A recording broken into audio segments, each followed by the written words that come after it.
This is your Bible Geeks Daily Download, Noseblindness. Warning: the following story may contain graphic descriptions of a disturbing nature.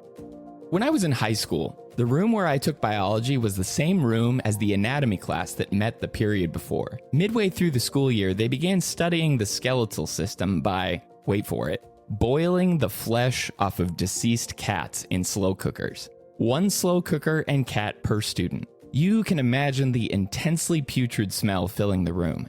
While we all complained, this is cruel and unusual punishment, that's when we learned a lesson about our olfactory systems. Odor habituation, or nose blindness, is your body's way of getting used to offensive odors. Your brain reprograms itself to ignore the smell. Amazingly, none of us were able to detect the foul feline funk in the room mere minutes after class began. Paul describes a similar condition of the heart when he speaks about those who walk in their sins. They have become callous and have given themselves up to sensuality, greedy to practice every kind of impurity. As offensive as their actions might seem at first, eventually they became callous and unfeeling towards that lifestyle. A similar term used in the verse before is hardness of heart, or a reprogramming of the heart to ignore sin and its effects. While nose blindness might be a positive response in a high school biology classroom, it's not something we want happening in our daily walk with Christ. So how do we avoid becoming desensitized to sin?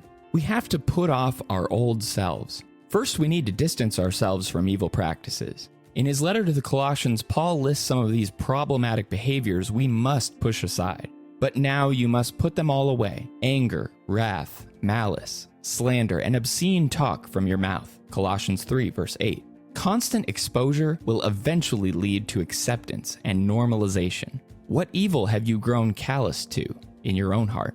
And we need to renew our mind. Renewal is about making something new and better. Our minds need rebooted like a computer that's been acting strangely. Advice nerds have been giving to family and friends for years. When our minds are functioning correctly and trained by God's will, we'll know what's right from what's wrong. Romans 12, verse 12. Are you in the Word? Allowing it to reprogram your way of thinking to become better.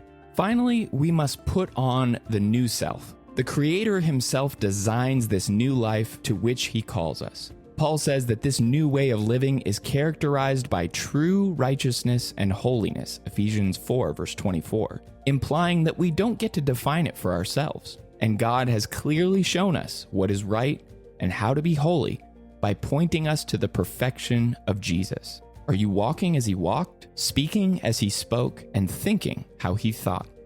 Thanks for tuning in, and may the Lord bless you and keep you today. Shalom.